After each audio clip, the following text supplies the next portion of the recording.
तो आप राइट में लिखोगे by C's capital share in X limited 1500, ठीक है। ऐसे वाई लिमिटेड के शेयर वाई लिमिटेड के शेयर कितने 1000 है, उसको आना क्या C's cap by C's cap by क्या लिखेंगे, टू नहीं लिखेंगे, two C's capital in X limited बेटा 1500। लाइबिलिटी थोड़ी सेटल हो रही है, आपके जो एसेट आपने यहाँ लिखी थी वो सेटल हो रही है। ठीक है। तो याद है, अथवा अनागा बाय सीज कैपिटल आ गया 1500, और वाई लिमिटेड के शेयर तीनों पार्टनर ले रहे हैं रेशियो में, तो उसके लिखोगे बाय एस कैपिटल बाय बीस कैपिटल बाय सीज कैपिटल 7000 2000 1000।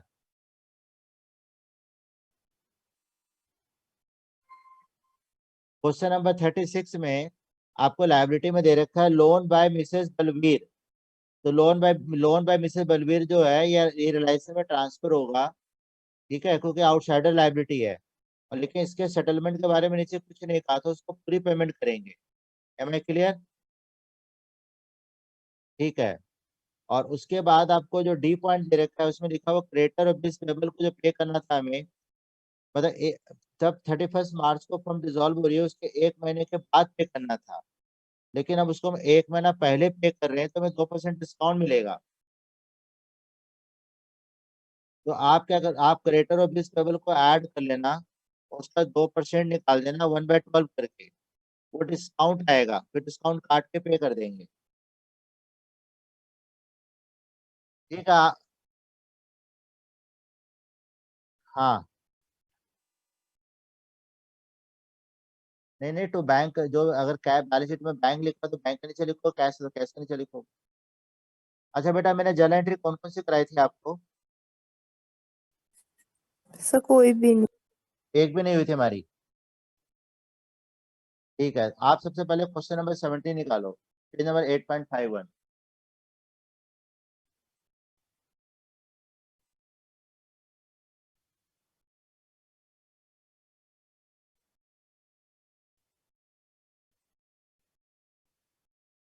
ठीक है, देखो ये पार्टनर ये रियलाइजेशन एक्सपेंस से रिलेटेड एंट्री है, ठीक है, ये 2017 के बोर्ड में आई हुई है। तो आपको मैंने रियलाइजेशन एक्सपेंस का कंसेप्ट तो बता ही रखा है, आपको ध्यान से करना है।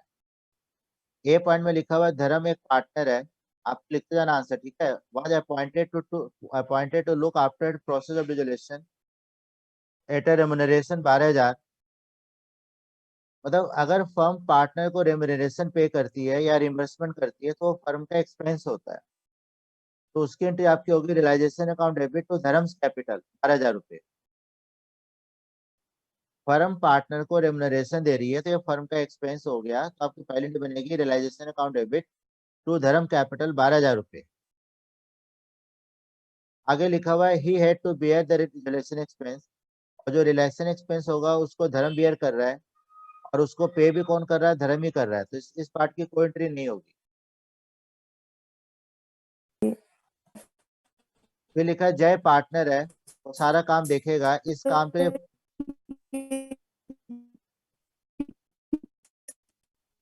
नहीं आ रही आवाज बेटा आपकी। अगर रिलेशन एक्सपेंस पार्टनर बियर करता है और पार्टनर ही पे, सर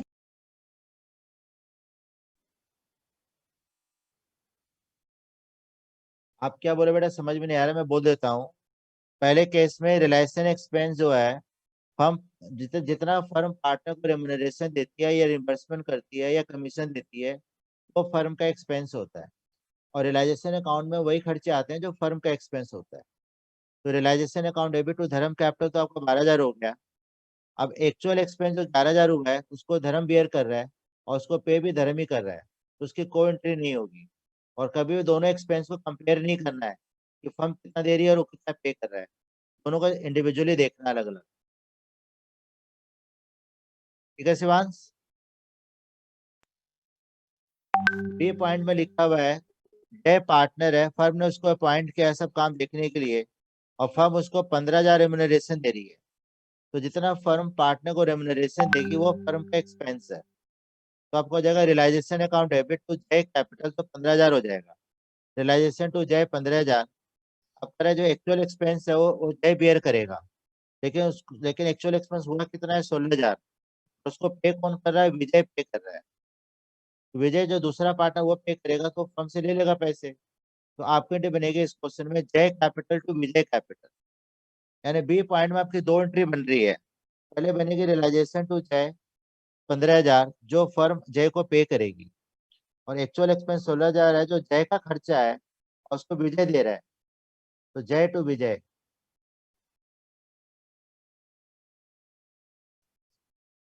हाँ, मैंने बताया था बेटा कभी दोनों एक्सपेंस को कंपेयर मत करना। और आप सी, ये नहीं आवाज नहीं आ रही। रेम्यूनरेशन वाला कंसेप्ट एक और बार ही समझा दो, बहुत कंफ्यूजन हो रही है। सर रेम्यूनरेशन का जो कंसेप्ट है उसका वापस से कंफ्यूजन हो रही है। देखो बेटा, रियलाइजेशन अकाउंट के अंदर हम वही एक्सपेंस दिखाते हैं जो फर्म का एक्सपेंस होता है। अगर आपको क्वेश्चन में लिखा हुआ है रियलाइजेशन एक्सपेंस 5,000, तो आपकी एंट्री होती है realisation account debit to cash. अगर लिखा होता है रियलाइजेशन एक्सपेंस पार्टनर ने पे करा है, बस इतना लिखा है, तो realisation account debit to partner capital हो गया। अगर क्वेश्चन में लिखा है कि फर्म ने पार्टनर को अपॉइंट किया कि तुम सारा काम देखो और मैं तुम्हें इस काम के लिए रेमुनरेशन दे रही हूँ, रेमुनरेशन देना, एक्सपेंस देना, कमीशन देना सब एक ही बात है। ये सारे हमारे डिजोलेशन एक्सपेंस ही कहलाते हैं। तो उस केस में होगा realisation account debit to partner capital.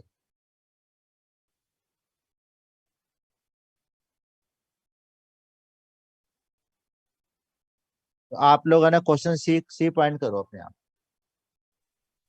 और सर अगर कोई दूसरा दूसरा अगर पार्टनर पे करेगा तो फर्म से लेगा ना पैसे, वो थोड़ी थोड़ी लिखा है कि दूसरा पार्टनर बेयर कर रहा है, पार्टनर पे कर रहा है तो उसकी कैपिटल क्रेडिट हो जाएगी बेटा, उसको फर्म से पैसे मिल जाएंगे।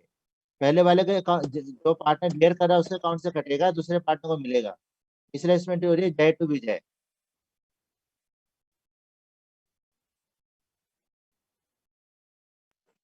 ठीक है। सी पॉइंट करो।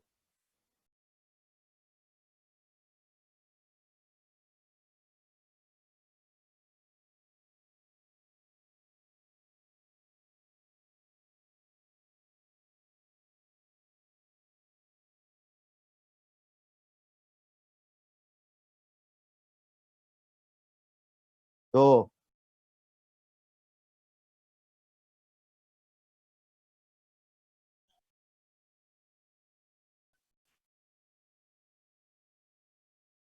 गलत है। Second bank account to Deepa. नहीं नहीं, पहली एंट्री बनेगी reliance account debit to Deepa capital 7,000। दूसरी होगी दीपा कैपिटल टू बैंक 6,000। क्योंकि जो 6,000 खर्चा है वो पार्टनर का है और फर्म पार्टनर के बिहाफ में दे रही है, तो पार्टनर की ड्राइंग हो गई एक तरह से।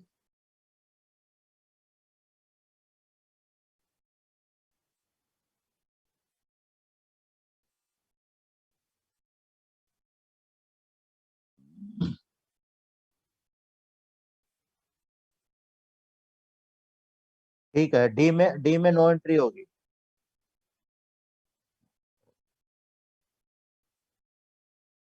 क्योंकि फर्म जो है देव को रिलेशन एक्सपेंस पे करती है, वो फर्म की लाइबिलिटी थी, लेकिन फर्म उसको स्टॉक दे रही है। तो फर्म की लाइबिलिटी अगर एसेट से टेक ओवर हो जाती है, दोनों कैंसिल हो जाते हैं।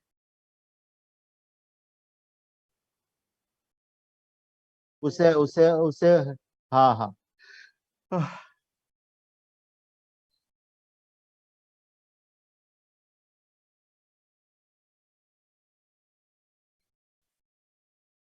नहीं, ई वाला एंट्री करो आप लोग। सर ई वाली तो बिल्कुल दीपा वाली जैसी होगी। हाँ,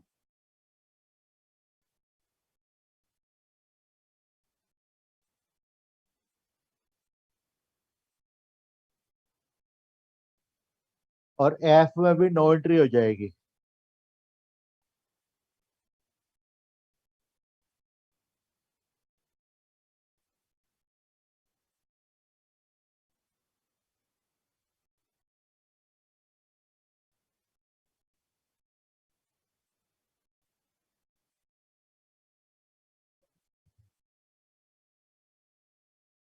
जब अमाउंट 2 दे रखे 3 कहाँ से कर देगा? अरे यार तेरे तेरे अभी तक तेरी पिटाई कर दूंगा मैं, तो बोला नहीं था, मैंने बोला था ना अभी कि डिफरेंस नहीं देखना।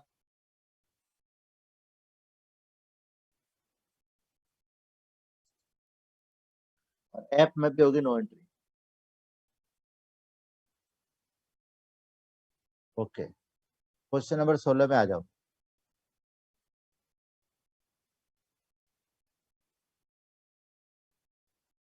पहले एंट्री पढ़ लो आप, मैं करवा देता हूँ, आप लोग पढ़ लो।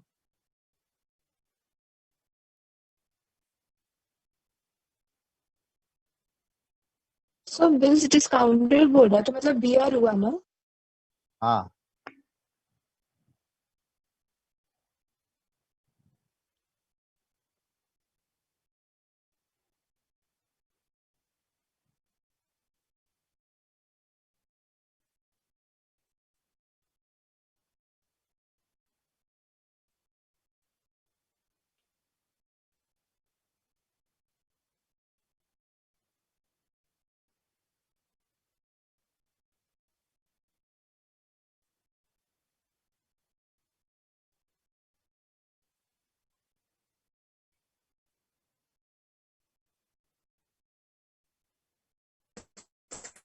आप ही आंसर बता दो, समझ में ही नहीं आ रही। हाँ नहीं, कंटेंजेंट लायबिलिटी होती है ऐसी लायबिलिटी जो फ्यूचर हैपनिंग पे होती है। जैसे बिल्ड, जैसे उसमें बिल डिस्काउंटेड एग्जाम्पल होता है, मतलब कि फर्म के पास जो है 18,500 का बिल रखा हुआ था, तो फर्म ने बैंक से डिस्काउंट कर लिया था और फर्म को पैसे मिल गए थे। ठीक है, अभी उसकी मैच्योरिटी आई नहीं है, लेकिन एक एक्सेप्टर था 2500 रुपये का, जो वो भी बिल बैंक से डिस्काउंट हो रखा पहले ही, वो बंदा इंसॉल्वेंट हो गया। इंसॉल्वेंट हो गया तो बैंक को तो पैसे मिले नहीं, तो बैंक तो फर्म से लेगी ना पैसे। तो आपके इसमें दो जानकारी बनेगी, पहले बनेगी realisation account debit to bank 2500 रुपये, जो फर्म जो है बैंक को पे कर रही है, रियलाइजेशन टू बैंक 2500, और करे एक्सेप्टर से भी हमें 50% मिल रहा है, उसकी हो जाएगी आपकी एंट्री बैंक टू रियलाइजेशन 1250।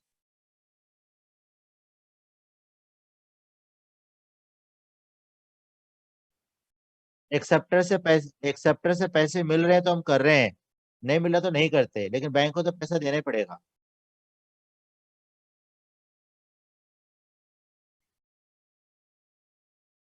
क्या बैड डेट्स हो गया?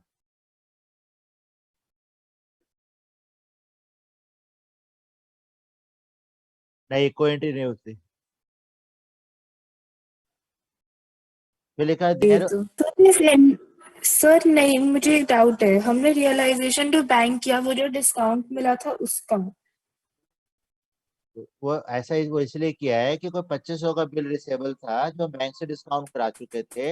ये क्या किया मुझे क्लियर नहीं हुआ। 18,500 का बिल रिसेबल। अरे बोल तो रहा हूँ यार, आवाज ही नहीं आ रही है।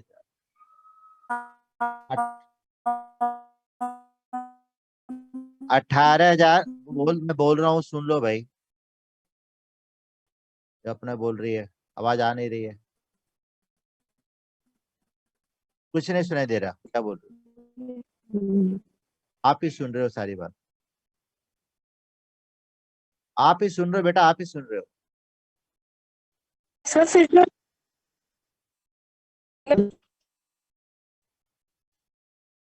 पता नहीं क्या है ऐसा, मैं बोल सर तो अब रहा, आवाज आ रही है। तो मैं समझा रहा हूँ ना आपको। फर्म ने 18,500 का बिल बैंक से डिस्काउंट कराया था, उसमें से 2500 का बिल भी इंक्लूडेड है। तो जब फर्म डिस्काउंट करा लेती है बिल, तो पैसे फर्म को मिल जाते हैं, अब भी चला जाता है बैंक के पास।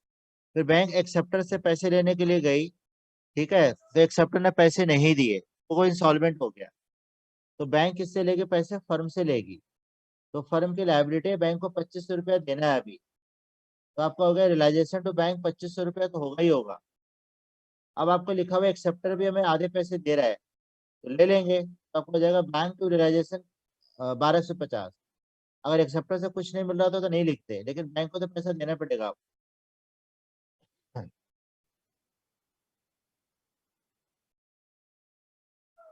नहीं नहीं, क्योंकि आपको बैंक को तो पूरे 2500 देने ही देने हैं ना, एक्सेप्टर से तो मिल रहा नहीं मिल रहा बात की चीज है। हाँ, अगली एंट्री है, there was contingent liability in respect of claim for damages 75,000, such liability was settle for 50,000 and paid by the firm partner A. तो फर्म की लायबिलिटी ए पे कर रहा है, तो ए फर्म से पैसे लेगा, तो आपके लिए बनेगी realisation account debit to S capital 50,000।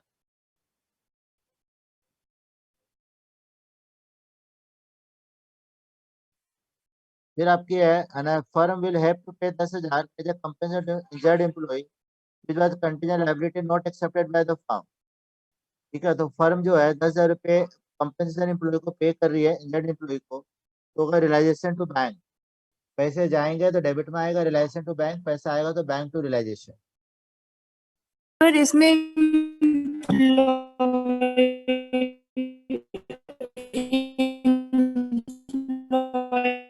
का फंड कुछ भी नहीं होगा नहीं बेटा, ये आपकी अनरिकॉर्डेड लायबिलिटी है। कंपेंसेशन। अनरिकॉर्डेड लायबिलिटी से खाली कंपनी पे कर रही है, फर्म पे कर रही है। फिर लिखा 5,000 for damages claim by customer has been disputed by firm, it was settled at 70% by compromise between customer and firm. मतलब हमारा कोई, हमने किसी कस्टमर को कुछ बेचा होगा, वो कुछ डैमेज हो गया, वो हमारे से क्लेम कर रहा है, तो हम उसको हम क्लेम कितना दे रहे हैं, 70% दे रहे हैं, तो 3500 रुपये दे रहे हैं। ठीक है, ये हमारा आपस में सेटलमेंट हुआ है, तो realisation account debit to bank आपको देगा 3500।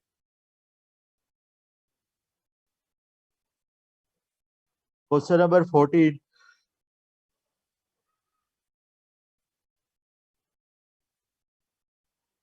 मैं आपको क्वेश्चन वही करा रहा हूँ जो इम्पोर्टेंट है। 14 में लिखा हुआ है, आपका एक क्रेडिटर था 3,60,000 का, वो हमारी मशीन ले रहा है 5 लाख रुपए की, तो हमारी लायबिलिटी कम है और एसेट ज्यादा की है, यहाँ कोई फुल सेटलमेंट नहीं लिखा हुआ, तो क्रेडिटर हमें बाकी पैसे वापस कर रहा है, पैसे हमारे पास आ रहे हैं, तो जगह बैंक टू रियलाइजेशन 1,40,000।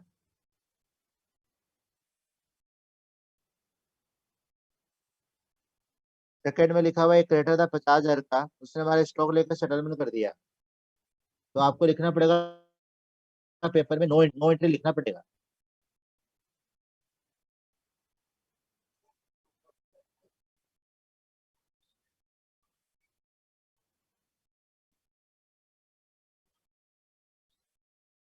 हाँ हाँ हाँ हाँ। सी में लिखा हुआ है, थर्ड क्रेडिटर हमारे हैं 90,000 के, उसने 45 का तो हम उसको कैश दे रहे हैं, बाकी का इन्वेस्टमेंट लेकर सेटलमेंट कर रहे हैं, तो आप क्रेडिटर को जितना कैश दोगे सब उसी को रिकॉर्ड करोगे, तो आपको हो जाएगा रियलाइजेशन टू कैश, नहीं रियलाइजेशन टू बैंक 45,000।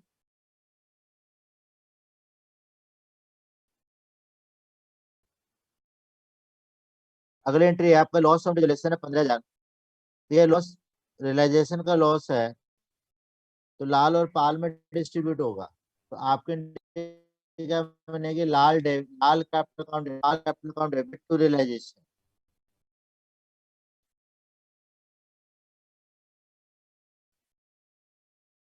अब क्वेश्चन 12 आप लोग का टेस्ट है, आप लोग करके दो टेस्ट,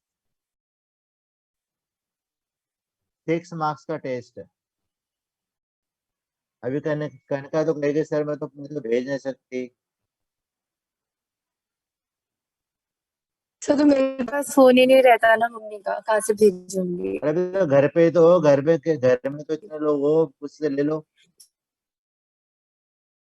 क्योंकि सर उस पे दिविशा की क्लास होती है। हमारे टाइम पे क्लास चल रही होती है क्या, प्रीति का फोन नहीं है? सर उनकी भी तो कॉलेज की क्लास चल रही होती है।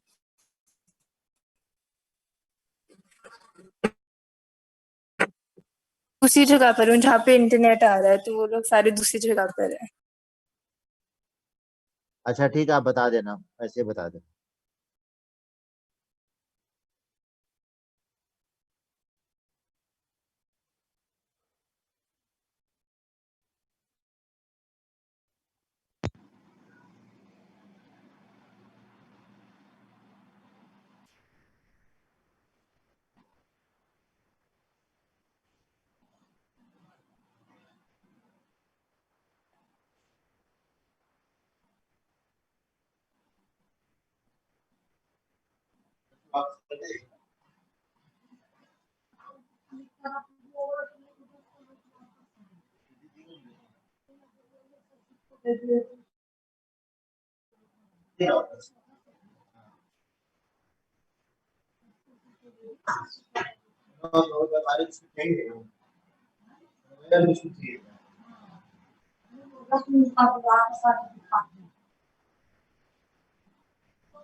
सर एंट्री तो कर दी पर सी पार्ट की हुई नहीं, मुझसे समझ में नहीं आया उसका।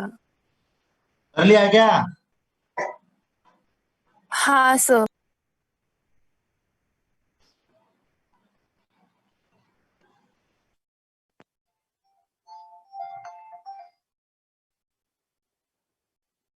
हाँ जी, गुड इवनिंग। हाँ ले लो, अभी ले लो 4 बजे।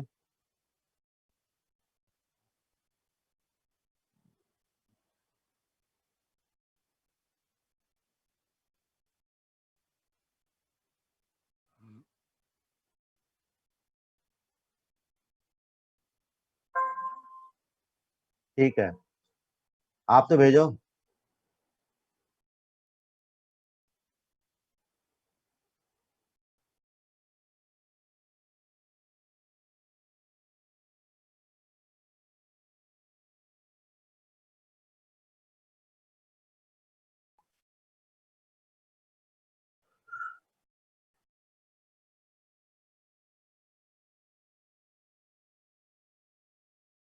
अनिका आपका भी हो गया?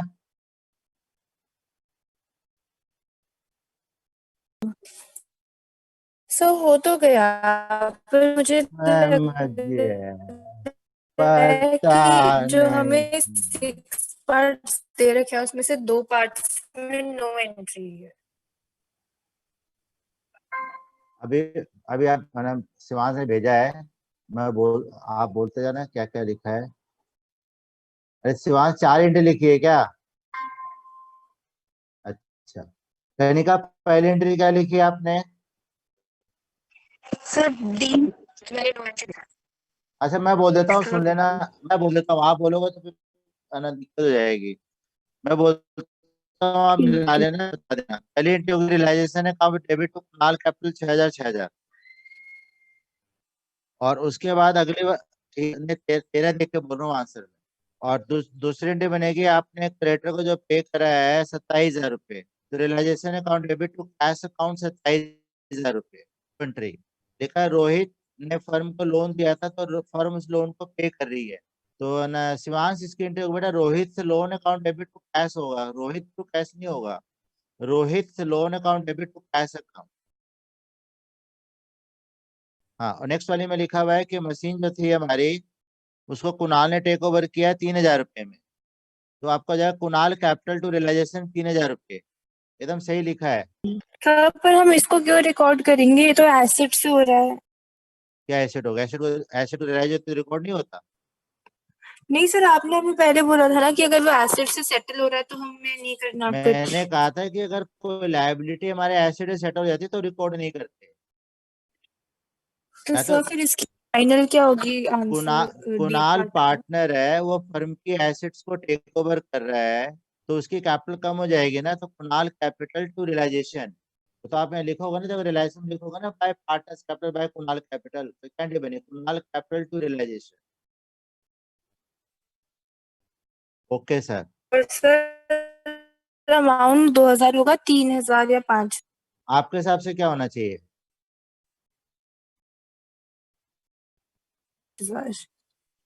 बस ठीक है। उह, फिर लिखा है फर्म के पास 15,000 का पीएल का डेट बैलेंस था तो लॉस है, जैसे पार्टनर कैपिटल कम है। रोहित कैपिटल, कुणाल कैपिटल, सार्थक कैपिटल टू पीएल।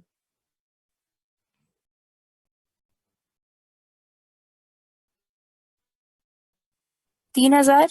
सर पर हम पीएल अकाउंट जो हमें गिवन होता है वो तो हम पार्टनर्स कैपिटल अकाउंट में बांटते हैं ना। वही तो किया है इसने, और क्या किया है? पार्टनर अच्छा, से मुझे तो लगा हमें सिर्फ रियलाइजेशन अकाउंट की एंट्रीज को बांटना था, हमें कैपिटल अकाउंट को नहीं करना था कुछ। सब कुछ बैंक अकाउंट तक की एंट्री आती है। ठीक है। Rohit loan Kunal capital, Rohit capital Kunal capital सार्थक कैपिटल टू पीएल। उसके बाद लिखा हुआ सार्थक पेड एंड एक्सपेंस 16,000। सार्थक जो है सार्थक ने 16,000 रुपये रिलायंस एक्सपेंस पे करा है, अपने पॉकेट से पे किया है, लेकिन फर्म उसको रेम्युनरेशन कितना दे रही है? 15,000। तो जितना फर्म बेटा खाली इसमें एक एंट्री होनी थी, रियलाइजेशन अकाउंट डेबिट टू सार्थक कैपिटल 15,000, क्योंकि 16,000 जो है वो सार्थक बेयर कर रहा है और सार्थक ही पे कर रहा है, तो उसकी कोई एंट्री नहीं होनी।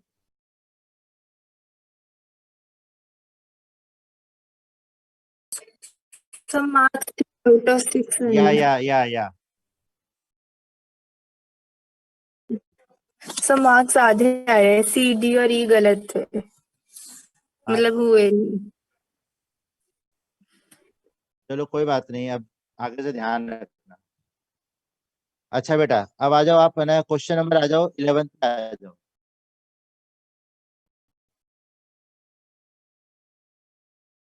11th क्वेश्चन में आपकी जो पहली एंट्री है, देर वाज फर्नीचर 50,000, फर्म का फर्नीचर 50,000 रुपये का है। अमन 50% फर्नीचर, 10% फर्नीचर में 30%। तो आपका इसमें जो है दो एंट्री है। पहले तो है ना 25,000 फर्नीचर को 10% डिस्काउंट, यानी कि 22,500 में अमन ले रहा है। तो पहली एंट्री बनेगी अमन कैपिटल टू रियलाइजेशन 22,500, 22,500। ठीक है। हाँ, अब तेरा रिमेनिंग फर्नीचर कितना रह गया? 25 का रह गया। उसको 30% प्रॉफिट है बेचा, 25,000 का 30% कितना होता है भैया? 7,500। तो 32,500 का बेचा है, तो उसको जाएगी बैंक 32,500, दो एंट्री बन गई इसमें। फिर आपको लिखा पीएल अकाउंट का क्रेडिट रह जाता है, तो पीएल का क्रेडिट है तो पीएल डेबिट हो जाएगा, तो पीएल अकाउंट डेबिट को अमन टू हर्ष।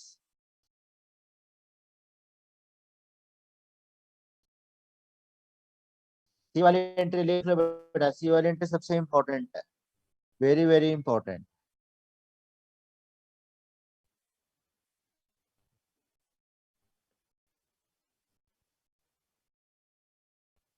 देखो, हर्ष का लोन दे रखा है 6,000, हर्ष पार्टनर है, तो जितना पार्टनर का लोन दिया होता है वो पूरा का पूरा डेबिट हो जाएगा पहले।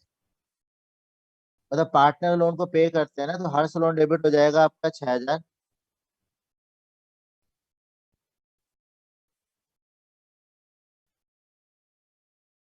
और जितना उसको पे कर रहे हैं उतने से आपका बैंक क्रेडिट हो जाएगा 5500 रुपये से।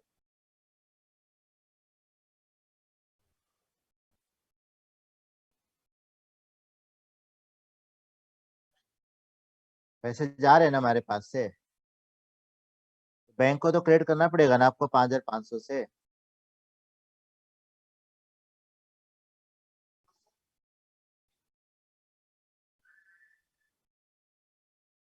हर्ष लोन 6000 का है, उसको सेटल कर रहे हैं 5500 रुपये से। ओके ओके, बढ़िया है फिर तो। ऐसा है, दो मतलब आपको है ना दोनों तरह से लिख सकते हो। मेरा कहने का मतलब जितना पार्टनर का लोन दिया होगा उतना डेबिट हो जाएगा, जितना उसको पे कर रहे हैं उतना से क्रेडिट कर देंगे, जिधर भी कम होगा उधर रिलायंस अकाउंट से बंद कर देंगे।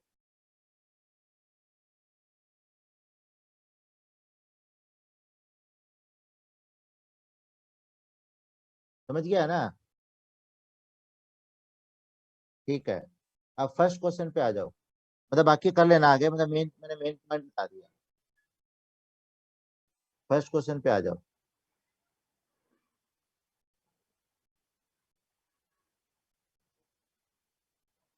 अच्छा, फर्स्ट क्वेश्चन पढ़ो क्या लिखा है।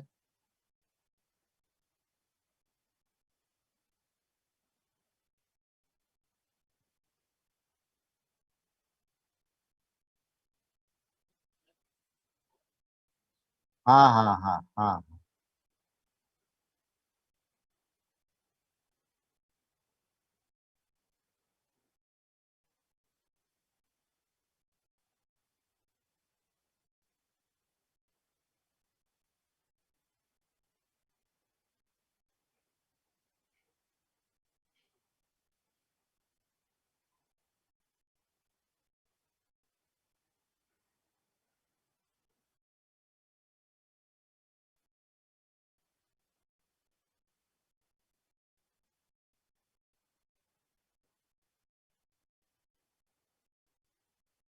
देखो, किसी भी इंडिविजुअल एसेट्स को रियलाइज करने में किसी को कमीशन देते हैं, किसी को ब्रोकरेज देते हैं। कहाँ चली गई? अरे यार, तो दोबारा फिर बोल दूं तो सुन ले अपना। तो वो तो तेरी क्लास है ना 4 बजे। किसी भी एसेट को रियलाइज करने में किसी को ब्रोकरेज कमीशन डिस्काउंट देते हैं, तो लेस करके रियलाइज करेंगे। तो आपकी बिल्डिंग 3 लाख की रियलाइज हो रही है, 2% कमीशन दिया, तो 3 लाख का 2% कितना हो गया? 6000। तो उसको कितना पे करेंगे? 2,94,000। तो बेटा आपको हो जाएगी बैंक टू रियलाइजेशन 2,94,000। पहला क्वेश्चन का आंसर है। हाँ,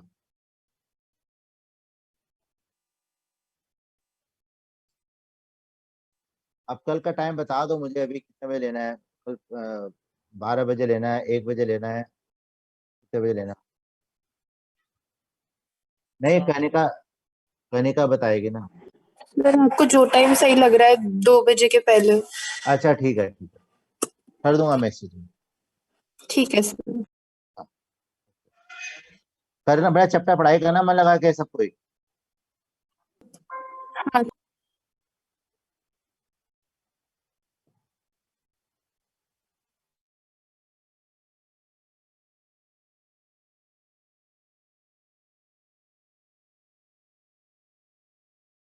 Why in the world does the fourth Hokage know my name? Simple. I know because I named you. Because the truth is,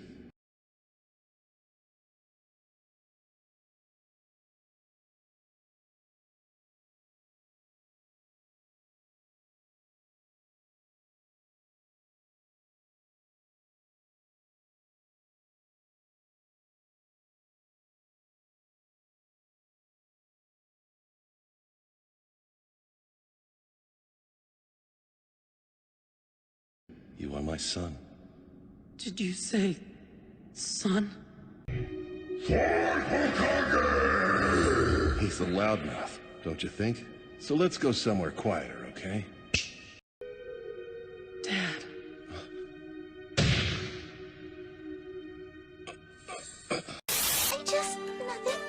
That's Hinata. Weird as always. Oh, your cat. Here, I have this. Well, anyway, see you later. Get used to it, you know. So you've completely forgotten everything? Sakura! Used to it, you know. So you've completely forgotten everything? Sakura! This entire place is a fake world that Madara sent us to! We're trapped Yes, here! of course, I know that.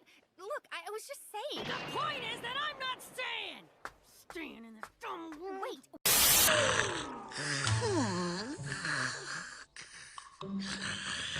Well, yes, there's that too. Spirit. Rasen!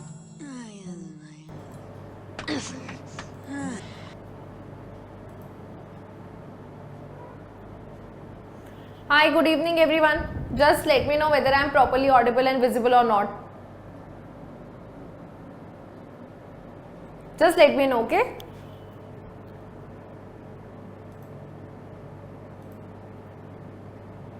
All good?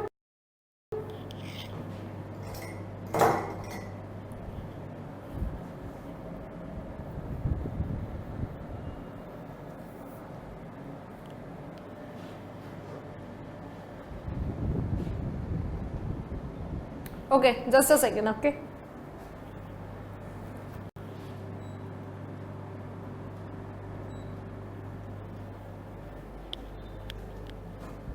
Yeah, hi, good evening. Yes, okay. So my name is Sakshi and this is my first class in your batch. Okay, just a second.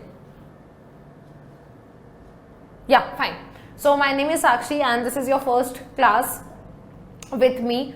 I'm the HOD of legal department here and I would be taking a lot of theory sessions as well as practice sessions and whatever the requirement would be for CLAT 2021. Okay, so this is batch 6, right? Just a second, okay? ये second class कैसे? Batch 6 ही तो है ये. तुम्हारी combine हुई थी क्या कभी?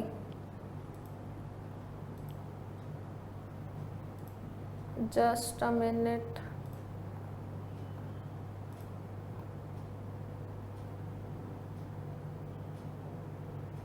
Oh, it's been 15 days already that I took a class in your batch. Oh yes. हाँ तो then cut short all the nonsense, ठीक है? Coming back to the theory of family law. So marriage was done, ठीक है? Hindu marriage act हमने पढ़ना शुरू किया होगा.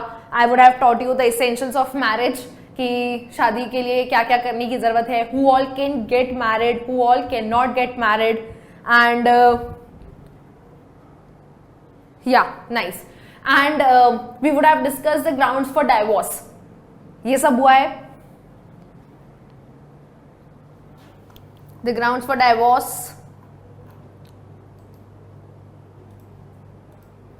ये तो चोट हो गई मेरी. मैं बढ़िया शुरू कर रही हूँ, पता चला मैं ऑलरेडी पढ़ा चुकी हूँ.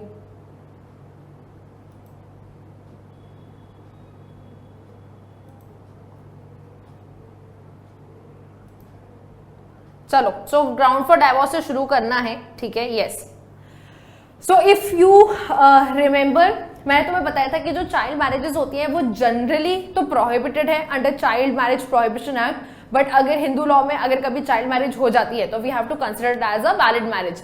Same goes for bigamy, same goes for people of unsound mind, कि जनरली ऐसे लोगों को हम शादी करना अलाउ नहीं करते, बट अगर कोई अपनी मर्जी से इस तरह की शादी में रह रहा है तो हम उसको मना भी नहीं करेंगे.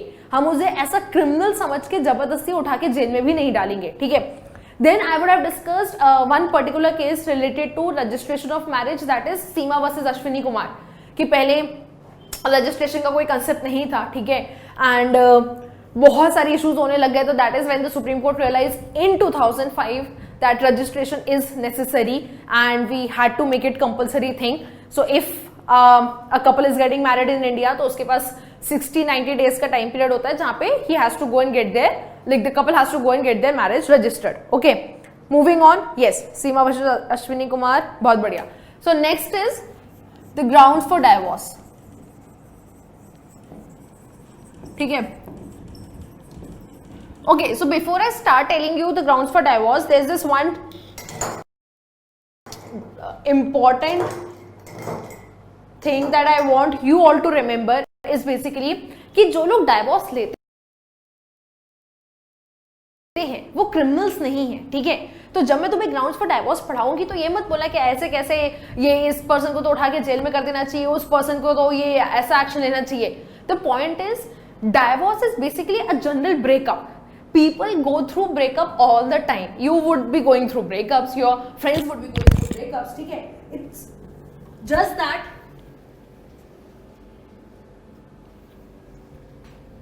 यार एक सेकेंड ना,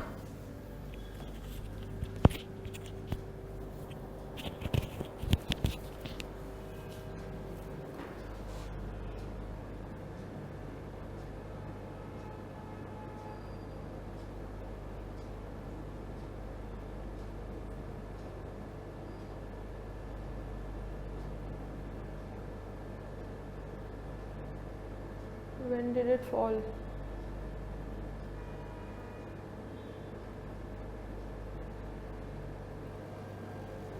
Yeah, fine. So yeah, so basically people going through breakup it's a very normalized thing in the society, ठीक है। It's just that when people want to end their marriage, हम उनको criminals की तरह treat करने लगते हैं। Reason being, when it comes to marriage, we involve the society, we involve the law, we involve the families, और ये जो पूरा प्रोसेस होता है ये थोड़ा सा डिफिकल्ट हो जाता है, ठीक है। अब ऐसे में अगर तुम जब भी ग्राउंड्स फॉर डाइवोर्स पढ़ोगे और तुम देख रहे हो कि किसी केस में छोटा मोटा क्रूअल्टी है या कहीं पे थोड़ा मेंटल हैरेसमेंट है या there is a case of unsound mind, हर बार इंसान ये सारी चीजों में ऐसी सिचुएशन में जाके डाइवोर्स ले, ये जरूरी नहीं है। तो तुम्हारे साथ कभी ऐसा भी हो सकता है कि तुम्हारे आसपास कोई फैमिली होगी, ठीक है, जहां पे हो सकता है the couple might be facing certain issues and they decide not to go and get their marriage nullified. अगर वो डिसाइड करते हैं कि उनको डाइवोर्स नहीं लेना है, उनको अपनी मैरिज नलिफाई नहीं करवाना है, तो भी क्या वो ऐसा कर सकते हैं? Yes. Reason being basically divorce लेना है या नहीं लेना है ये कंप्लीटली उस कपल का डिस्क्रिशन होगा, ठीक है। तो ग्राउंड्स फॉर डाइवोर्स जब मैं तुमको पढ़ाऊंगी, हर बार ऐसा कोई ग्राउंड किसी कपल के बीच में चल रहा है और वो हमेशा ही जाके डाइवोर्स ले, ये जरूरी नहीं है। इन practical life it is not a requirement. तो तुमने अगर कभी देखा कि कोई एक हस्बैंड है कॉलोनी में या कोई भी एक फैमिली है जहां पे हस्बैंड अपनी वाइफ को बेटर मैनर में ट्रीट नहीं कर रहा है और फिर तुम बोलो कि नहीं उनका तो डाइवोर्स अभी तक नहीं हुआ, बिकॉज वो खुद नहीं गए होंगे डाइवोर्स लेने के लिए, ठीक है।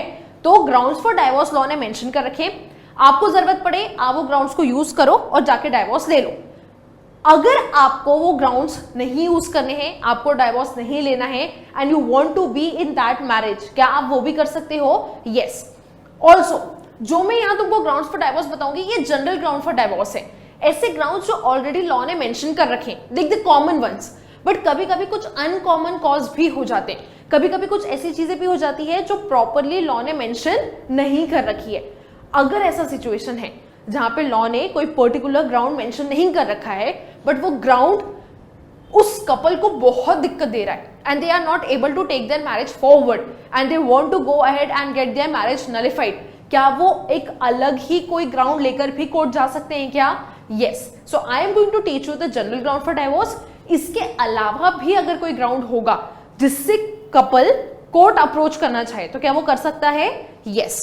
सो moving on, do you have to prepare notes? No, it's your discretion. If you want to write you can, if you don't want to write it's completely fine. तो पहला है mutual consent.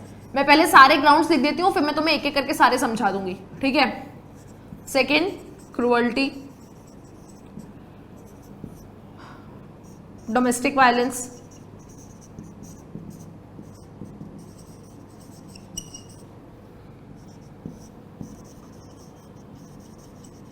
not maintaining the wife,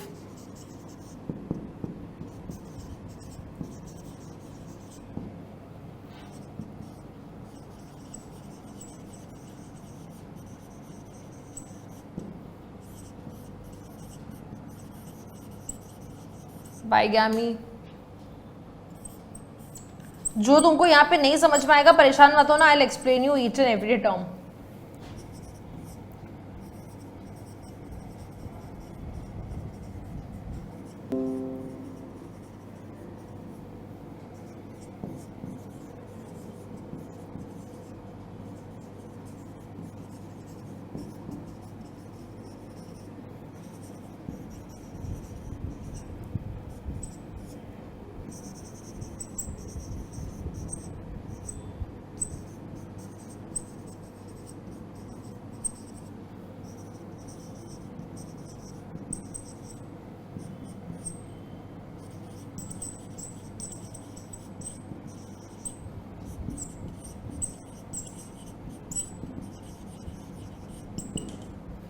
पढ़ो जरा एक बार जो जो ground for divorce मैंने यहाँ मेंशन किए.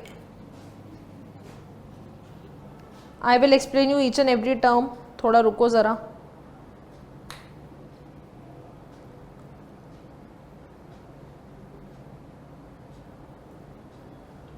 ठीक है. So starting with the first ground for divorce, that is mutual consent. So mutual consent is basically जहां पे हस्बैंड और वाइफ दोनों को end of the day realise होता है that they are not compatible, they don't want to take this relationship forward and they want to separate from this matrimonial ties. तो यहाँ पे हस्बैंड और वाइफ दोनों को जाके केस फाइल करना पड़ता है, कोर्ट में जाके बताना पड़ता है, अपने ग्राउंड समझाने पड़ते हैं, और कोर्ट को लगता है कि उनके ग्राउंड्स जेन्युइन है तो कोर्ट उनको डाइवोर्स की डिग्री ग्रांट कर देता है. So that is the easiest form of divorce. Then next is cruelty. Now cruelty could be both mental as well as physical. So physical cruelty भी हो सकती है, mental cruelty भी हो सकती है कि mental harassment हो रहा है या ऐसा कोई एक्ट हो रहा है which is physical torture, तो इस ग्राउंड पे भी डाइवोर्स दिया जा सकता है. Same goes for domestic violence. Domestic violence भी मेंटल और फिजिकल हो सकता है. अब तुम्हारा ये क्वेश्चन होगा मुझसे कि what is the difference between cruelty and domestic violence. दोनों चीजें सेम ही तो है. हाँ, दोनों चीजें सेम है, बट दोनों चीजों में दिक्कत यह है कि जो डोमेस्टिक वायलेंस है ये वाली चीज से वाइफ के पास ही अवेलेबल है. So the law says protection of women from domestic violence act. ऐसा एक हमने अलग से लॉ बना के रखा था because majority of the problem जहां पे भी ऐसे क्रूअल्टी होती है it's mostly the women who is the victim. तो वुमेन को ध्यान में रखकर हमने protection of women against domestic violence ऐसे एक लॉ बना के रखा है. तो अगर कोई विमेन के साथ किसी भी तरह की मेंटल या फिजिकल टॉर्चर या क्रूअल्टी हो रही है तो वो डोमेस्टिक वायलेंस का अप्लाई करके ग्राउंड यूज कर सकती है. Now the point is domestic violence को हमने जनरली मेन के लिए नहीं रखा है. हमें नहीं समझ में आया, हमें लगा कि it's a patriarchal society, men are the aggressors here, जो ये सारे उल्टे सीधे काम करते हैं, they can never be the victim. तो ये सोच के हमने डोमेस्टिक वायलेंस में मेन को कंसिडर नहीं किया. बट ऐसा भी तो हो सकता है कि वो 2, 4, 5, 6% भी मेन हो जिनके साथ किसी भी तरह का मेंटल या फिजिकल टॉर्चर हो रहा है और करने वाला कौन है, उसकी वाइफ है. तो क्या ऐसे मेन को भी कुछ राइट होना चाहिए to get separated from that marriage? Yes, and that is cruelty. Cruelty men और वुमेन दोनों के लिए अवेलेबल है, डोमेस्टिक वायलेंस सिर्फ वाइफ के लिए अवेलेबल है. तो हमने यहाँ पे दोनों चीजें ही मेंशन कर दी है कि आप हस्बैंड हो या वाइफ हो, आपके दोनों के पास राइट है, आप दोनों में से ग्राउंड चूज करो अपने हिसाब से एंड उसका अगेंस्ट उसके अकॉर्डिंगली केस फाइल कर दो. Then this is not maintaining the wife. ये तब है जब वो ऑलरेडी मैरिड है. ठीक है, अब ये भी थोड़ा तुमको शायद सुन के थोड़ा सा अपसेट लगे, but that's the reality that when the girl is unmarried उसकी पूरी बेसिक नेसेसिटी का ध्यान रखने का काम उसकी फैमिली का होता है, the father and the mother. ठीक है, पेरेंट्स. पोस्ट मैरिज उसकी सारी बेसिक नेसेसिटीज का ध्यान रखने का काम उसके हस्बैंड का होता है. तो अगर कोई हस्बैंड अपनी वाइफ को बेसिक नेसेसिटीज प्रोवाइड नहीं कर रहा है, ठीक है, और उसको जो भी उसको बेसिक चीजें चाहिए, फूड, क्लोथिंग, शेल्टर, ये सब नहीं प्रोवाइड कर रहा है और ऐसा करते करते 1 ईयर और मोर हो गया है, 1 साल या 1 साल से ज्यादा हो चुका है, तो क्या इस ग्राउंड पे भी वाइफ डाइवोर्स के लिए अप्लाई कर सकती है? यस. और ये ऑब्वियस भी तो है, 1 साल तक nobody is taking care of your food, clothing और shelter, you are completely destituted in that manner. Can you go ahead and file a case for divorce? Yes, you can. The next is unsound mind. Unsound mind, अब तुम कहोगे कि जब पता था जैसे तुम शादी कर रहे हो वो unsound mind का ही है तो फिर तुमने शादी क्यों कर ली? This is not that case. This is basically a case where the spouse has become unsound mind person post marriage. हो सकता है एक्सीडेंट हो गया, हो सकता है कोई शॉक लग गया, हो सकता है कोई बीमारी हो गई जिसके कारण पर्सन की मेंटल एबिलिटी हार्म हो गई है. अब वो सही और गलत डिफरेंशिएट नहीं कर पा रहा है या नहीं कर पा रही है एंड उस पर्सन के साथ रहना आपके लिए बहुत डिफिकल्ट है. अब तुम कहोगे कि हमने तो देखा था कि वो शादी में से वाउज लेते हैं ना, in sickness and in health and all that. ठीक है, ऐसा होता है. ठीक है, तो फिर जब पर्सन अनसाउंड माइंड का हो गया है तो उसके तो स्पाउस की, पार्टनर की जिम्मेदारी बनती है कि ऐसी हालत में उसका ध्यान रखना. डेफिनेटली जिम्मेदारी बनती है, बट कभी कभी अगर वो पर्सन बहुत डेंजरस हो जाए, the person is of unsound mind to such level where the person is attacking another person, या उसके साथ रहना अपनी लाइफ को थ्रेट करना है and you don't want to subject yourself to any sort of danger. Can you go ahead and file a case for divorce on the grounds of the person being of unsound mind? Yes, you can. The next is bigamy. Bigamy is basically marrying more than once. जब आप एक से ज्यादा शादी करते हो. हम यहाँ पे हिंदू लॉ की बात कर रहे हैं. हिंदू लॉ में एट प्रेजेंट आप एक ही पार्टनर रख सकते हो, ईदर वन हस्बैंड और वन वाइफ. आप एक साथ दो बीवियां नहीं रख सकते. आपका डाइवोर्स हो गया, आपने दोबारा शादी कर ली, वो एक अलग बात है. आपकी पहली वाइफ का डेथ हो गई, ठीक है, आपने उसके बाद, उसके मरने के बाद दूसरे विमेन से शादी कर ली, दैट इज फाइन. बट आप at a present, at the moment, दो लीगली वेडेड वाइफ या दो लीगली वेडेड हस्बैंड आप नहीं रख सकते. That is bigamy. तो अगर कभी कोई पर्सन एक से ज्यादा शादी कर लेता है या कोई भी विमेन एक से ज्यादा शादी कर लेती है, तो जो उसका फर्स्ट हस्बैंड या सेकंड हस्बैंड है या जो फर्स्ट वाइफ और सेकंड वाइफ है, उनमें से किसी को भी दिक्कत हो तो क्या वो इस ग्राउंड पर जाके डाइवोर्स ले सकते हैं? Yes. If they have any issue with that they can go ahead and file for divorce. तो मैंने तुम्हें अभी 6 ग्राउंड्स बताए. तुम्हें इन 6 ग्राउंड्स में से कोई डाउट है क्या? Like any issue so far for these 6 grounds? Adultery, I will tell you what adultery exactly is. पहले मुझे ये बताओ कि इसमें कोई डाउट तो नहीं है. और क्या क्वेश्चन पूछ रहे हो?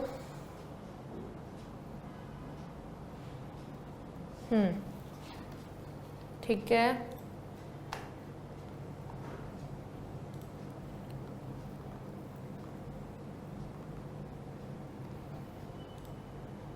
अरे नोट्स तो ऑलरेडी अपलोडेड है ना, हैंड रिटन. चलो. So coming back to adultery, ये तो वो 6 ग्राउंड्स हो गए. Do you have to learn all these grounds? No, you don't have to learn any of the grounds. तुम्हें वैसे भी पैसेज आएगा, पैसेज में ग्राउंड्स और ये सारी चीजें मेंशन्ड होगी. तुम्हें यहाँ पे ये चीजें थ्योरी में समझना इसलिए जरूरी है बिकॉज जब ये टर्म कभी यूज होगा तो तुम्हारे लिए एलियन नहीं होना चाहिए. कहीं पे बाइगैमी लिखा है, now you have no idea what bigamy is, तो अपन को पता तो होना चाहिए बेसिक कि होता क्या है. ठीक है.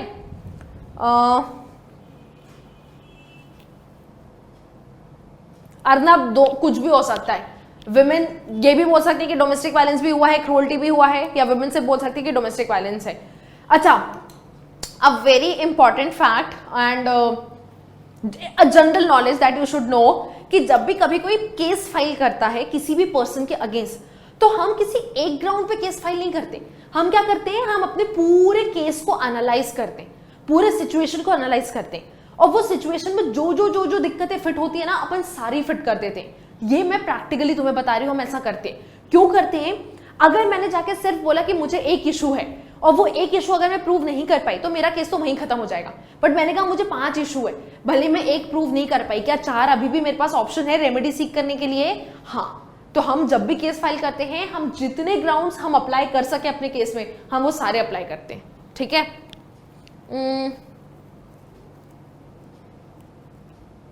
Jishan, once we'll come to maintenance, then we'll talk about maintenance. ठीक है.